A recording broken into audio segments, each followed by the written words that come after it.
To our honorable commencement speaker, chairperson of the Commission on Higher Education, Dr. J. Prospero E. De Vera III. To our devoted Mindanao State University Board of Regents and officials, headed by Attorney Basari D. Mapupuno. To our reputable Chancellor of Mindanao State University, General Santos City, Juris Dr. Usman D. Aragasi, MPA. To the MSU General Santos City officials, faculty, and staff, to our ever-supportive family, friends, and loved ones here with us today, and to my fellow graduates, a very pleasant evening.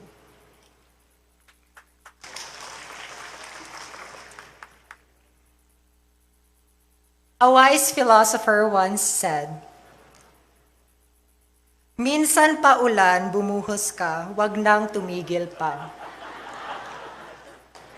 But in this evening, we hope for the rain to stop pouring, kay basa na kayo nga tuang toga. Laban lang jud sa mga nag-makeup. Nevertheless, the downpour will not diminish the warmth of our celebration today. For this momentous event marks the culmination of our hard-fought battle in earning the right to wear the coveted maroon toga.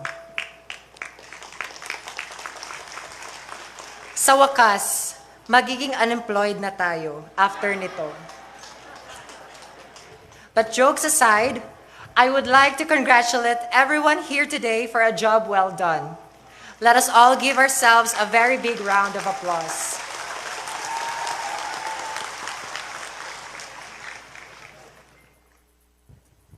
Days ago, I was listening to Taylor Swift's Long Live, and one particular line struck me very deeply. The lyrics said, "It was the end of a decade, but the start of an age." For those who don't know, I spent my junior high and senior high school years in MSU. 4 years in MSU CETD and 2 years here in this campus. That's why the lyrics are very special to me. Adding the 4 years of college, I officially spent an entire decade of my life as a student of this prestigious institution. When I first entered MSU, my first thought was, "Inita po diri, oy." Then my second thought was, "Asa man nimo undang ang jeep?" Indeed, the desert-like environment of the campus is one of the university's prominent features, aside from producing board top-notchers and globally competitive professionals. Totoo yung kasabihan na kapag nag-enroll ka sa MSU, dapat matibay ka. Dapat matibay ang balat mo para may laban ka sa intramurals. Dapat matibay ang tiyan mo para kumain ng abog na may halong pastil. Dapat matibay ang mga paa mo para matiis ang napakahabang lakarin upang makatawid sa mga buildings. At dapat matibay ang loob mo para kahit hell semester ang pakiramdam ng isang hell week, hinding-hindi ka susuko. We can all agree when I say that this university has really trained us to endure a lot of hardships in life, tested our patience, and guided us in cultivating a greater sense of purpose. So now, when you look around you, all you can see are competent, world-class products of an academic institution that has proven time and time again its caliber in delivering quality education. 10 strenuously long, yet incredibly fun-filled years. And now, I am concluding my stay here in MSU as a class valedictorian and Summa Cum Laude, standing in front of you, my fellow graduates, delivering this speech. This is such a great honor and a humbling experience, and I will be forever indebted to MSU. Salamat jud kaayo pamantasang Mindanao. Before proceeding with my speech, I would like to take this moment to pay tribute to everyone who supported me by acknowledging them. First and foremost, to our Almighty Father, whose grace is never ending, thank you for granting me with countless blessings, opportunities, and guidance that led me to accomplish all of my achievements. To my parents, Zenaida Lauron and Arden Rio Lauron, and to my sister, Bijoy Lauron, thank you for putting up with my behavior for 22 long years and counting, and for always looking after my welfare. I love you, and please know that even though it doesn't always show, I will be forever grateful for the sacrifices you have made just to let me grow into who I am today. To my former teachers in elementary, junior, and senior high school, thank you for nurturing my mind not only with textbook lessons, but also real-life ones. To my college professors in the mathematics department, especially Professor Berlita Disca and Dr. J. Buscano, thank you for always believing in my capabilities and for pushing me as well to believe in myself. Thank you for standing as my mentors for 4 years and counting, tirelessly imparting your knowledge so that I may be able to expand mine. To my closest friends, as per your request, please stand when your name is called. Chriselle Don Provido,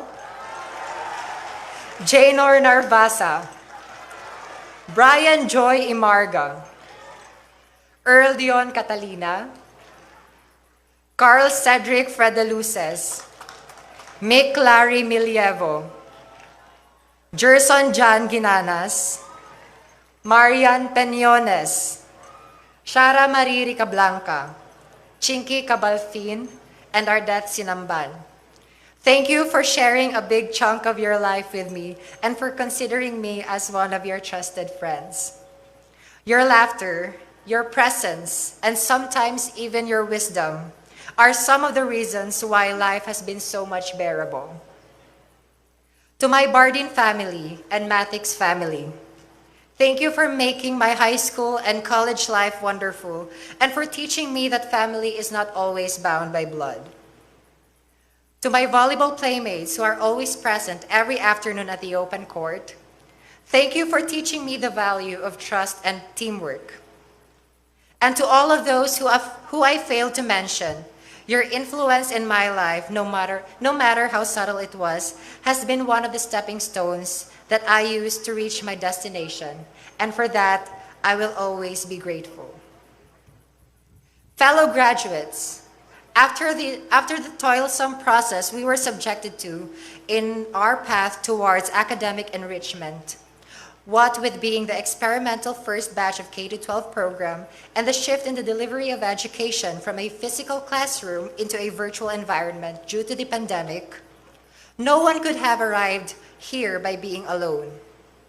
Somehow, some way, and at some point in our lives, someone extended their hand and held us, guided us, and accompanied us.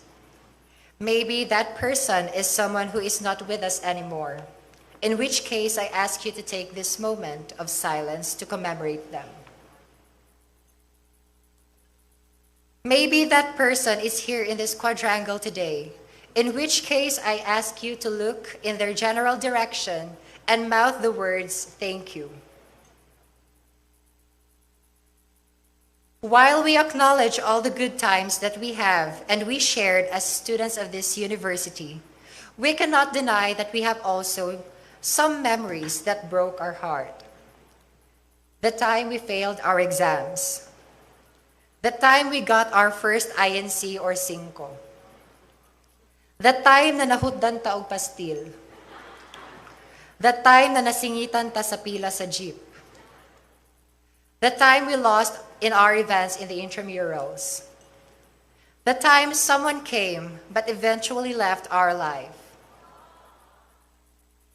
Or the time we realized that we will not be able to graduate with our original batchmates. Ika nga ni Barbara Streisand, memories may be beautiful, and yet, what's too painful to remember, we simply choose to forget. But today we will remember them one more time, because for us to heal, we must acknowledge that we are hurt. Similar to what I urged everyone to do in our pre-commencement exercises, I would like everyone to take this opportunity for us to forgive ourselves for all of our shortcomings, missed opportunities, and mistakes. It is high time we stop punishing ourselves for things that are already in the past. Yes, we could have done better, but at that time we did our best, and it was enough for us to survive to reach this moment. Throughout my whole stay in this institution, I picked up several lessons from people that I have met and experiences that I have had. This evening, allow me to share to you 3 important lessons that have molded my character as an MSU1. The first lesson is that you should take charge of your future by making your first step today. I actually talked about this in my speech during our pre-commencement exercises last week. Sa mga hindi po nakapanood, link is in the description box below. Charot lang. Kidding aside, it is oftentimes true that the hardest step we need to do is the first step, mainly because of the fear of failing, being wrong, or not being enough in the first try. We are so invested in thinking about the whole project, the whole trip, the whole goal, and how a lot of things are needed to be done in order to accomplish it, that we forget about one simple fact. Nothing will ever get done if we don't actually start doing. Leonardo da Vinci did not create the Mona Lisa by throwing a bucket of paint onto the canvas and expecting it to take form perfectly. Similarly, Edmund Hillary and Tenzing Norgay did not reach the summit of Mount Everest by flying over straight to the apex. It always starts with the first step, hoping to generate enough momentum to move forward regardless of the obstacles or setbacks in the completion of the process.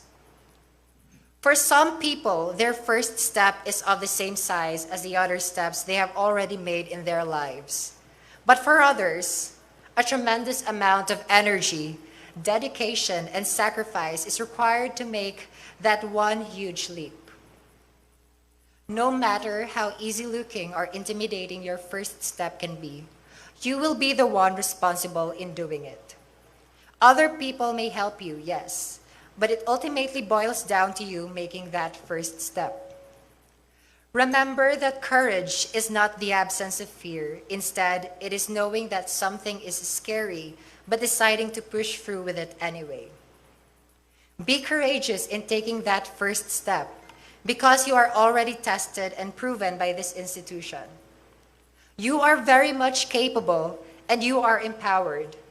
What remains is for you to be bold enough to just do it. The second lesson is that your biggest competition is yourself. Itaas po natin ang ating mga kamay kung naranasan na po nating maikumpara sa ibang tao. Buti pa si ganito, may trabaho na. Maayo po to si Kuan, engineer na, or accountant na, or professional na. Di ka ba nahihiya, mga kasama mo graduate na tapos ikaw nag-aaral pa? These familiar lines can come from people we don't personally know. But the painful reality is that sometimes they can also come from people we do know. Our family, relatives, loved ones, friends, and even from ourselves. It stems from the idea that life is a race. Our society has settled on a normalcy that success and happiness can only be achieved once we are one step ahead of everyone else. But the thing is that everyone has their own path and own destination. Hence, if life is a race, how can someone be declared a winner? You win when you realize that there is no race. You win by stopping. Stop treating everyone else as an enemy on a racetrack that doesn't even exist. Stop punishing yourself when others are already achieving their goals and you feel like you are lagging behind. instead of a race. Life should be viewed as a journey in which your own stamina, skills, and dedication are key in overcoming the greatest challenges and setbacks along your way. Hindi ka bawasan sa pagkatao mo kung hindi ka pa nakararating sa iyong paroroonan. Ang tunay na kabawasan ay ang hindi mo pagpapabuti sa iyong sarili, lalo pat alam mong kaya mo naman. You might have heard of this line over and over again, but strive hard in being a better version of yourself. Self-improvement will be vital in your life journey, especially when you are vying to achieve your long-term goals. Do not be disturbed by other people's growth. Instead, focus on your own pace. Moreover, remember that your long-term goals require long-term patience. You might feel like you are not growing, but you cannot expect a tree today when you just planted the seed yesterday. As the old and very wise saying goes, laban lang jud ta mga mamshi. Lastly, the third lesson is that we need to not only dream high, but to also dream deep. We have been trained to strive for excellence, and rightly so. All of us know full well that we have sacrificed a lot in order for us to grow our own pair of wings. And the time has come for us to take flight and to never let anyone clip our wings no matter who they think they are. Nagsumikap tayo ng kay tagal kasi nangarap tayo ng kay taas. Ang iba ay ang maging board passer, ang iba ay ang maging top-notcher, ang iba ay ang magkaroon ng maayos na trabaho, at yung iba naman ay ang maging milyonaryo. For most of us, when we set our dreams, we were thinking of our own ambitions. While this is not necessarily wrong, we should be reminded that our dreams can also be anchored on compassion. Dream of becoming a doctor, not only because you look good wearing a white coat and having a stethoscope hanging on your neck, but also because there are a lot of poor families in desperate need of quality health care. Dream of becoming a lawyer, not only because the salary is great, but also because the justice system in our country is so impaired that the rich and powerful can throw lavish parties even with unpaid taxes, while members of the families below poverty line can be immediately jailed just from stealing a canned good out of necessity. Dream of becoming a teacher, not only because the letters LPT would sound nice after your name, but also because the country needs our educators now more than ever to combat misinformation, disinformation, and malinformation. Let the roots of your dreams run deep so that you may be fueled with a desire to create an impact on other people's lives. Let the roots of your dreams run deep so that you may be an advocate for the improvement of our nation. With this regard, I would like to give a very special thanks to the Department of Science and Technology for granting me my scholarship, because apart from the monthly stipend and other financial incentives, being a DOST scholar has taught me the values of patriotism and nationalism. That one must not only be professionally excellent, but also be socially responsible. And that our skills must be utilized in order to achieve inclusive national development. Here in MSU, we are called mga iskolar ng bayan. As we venture into the real world, dubbed as graduates of this university, the challenge is to embody the real essence of being an MSU1. Isang iskolar ng bayan para sa bayan. We were once mere incoming freshman students, clutching our documents as we joined the queue for the reservation of slots of our respective courses. Now, we are cloaked with a maroon toga, which symbolizes the reward of our arduous yet fulfilling college life. The time has finally come when we part ways with our classmates. The time has finally come to say, not a goodbye, but a see you soon. On this day, we may have reached the final period of the final sentence to seal this chapter of our lives. But a new age will definitely start. A new age full of exciting opportunities and adventures. A new age to meet more people. And a new age to serve as an inspiration for others. To formally end my speech, I would like to once again congratulate all of us graduates of the 43rd commencement exercises. Our duties as students may have officially ended today, but our responsibility in the real world as graduates of the Mindanao State University is just about to begin. Just like what that famous Filipina doctor said, papunta pa lang tayo sa exciting part. Thank you very much and good evening.